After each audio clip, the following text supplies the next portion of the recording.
Hello எல்லோருக்கும் வணக்கம். நம்ம இந்த வீடியோக்குள்ளே பார்த்து முன்னாடி this video funds by mode. இவங்ககிட்ட ஏகப்பட்ட ப்ராடக்ட், வீட்டுக்கு தேவையான ப்ராடக்ட், நம்ம ஹெல்த் ப்ராடக்ட் எல்லாமே பெஸ்ட்டான ரேட்டுக்கு நம்ம வீட்டுக்கே டோர் டெலிவரி ஆப்ஷனோட இருக்குது.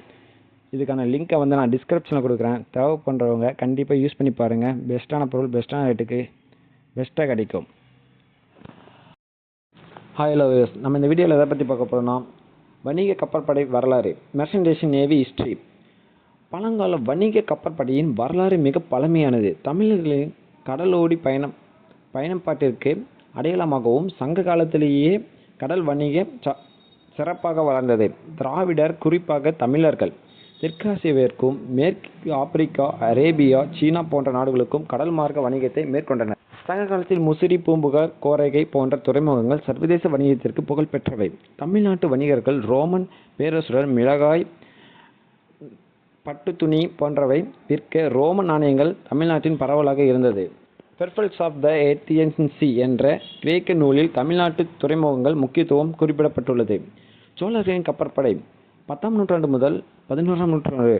ராஜேந்திர சோழன் இந்தியாவின் முதல் கப்பற்படை ஆட்சியாளராக கருதப்படுகிறார். அவர் ஸ்ரீ விஜயா இந்தோனேசியா, மலேசியா மீது தாக்குதல் நடத்தி தென்கிழக்கு ஆசியாவின் தன் வணிக ஆதிக்கத்தை நிலைநிறுத்தினார். கடலோடிகள் தமிழ்நாட்டின் முக்கிய தொழிலாளர்களாக இருந்தனர். மேலும் நாவிகர்கள் நடுக்கடல் செம்மாந்து கடல் வணிகத்தில் முன்னணி வகித்தனர். ஐரோப்பிய வருகை 16ஆம் நூற்றாண்டு முதல் 19ஆம் நூற்றாண்டு. போர்ச்சுகீசியர், டச்சுக்காரர்கள், பிரெஞ்சுக்காரர்கள், ஆங்கிலேயர்கள் இந்தியாவின் கடலோர நகரங்களில் தங்கள் குடியேற்றங்களை அமைத்தனர். வணிக கடலோடிகளின் பங்கு. சமுத்திர காவலர்கள், சீ கார்ட்ஸ் தமிழ்நாடு வணிக கடலோடிகளை பாதுகாக்க பாண்டியர், சேர, சோழர் காலங்களில் சிறப்பாக கவனித்தனர். உலக வணிக தொடர்பு. தமிழர்கள் அரேபிய, ரோமன், சீன, எகிப்திய வணிகர்களுடன் தொடர்பு கொண்டிருந்தனர்.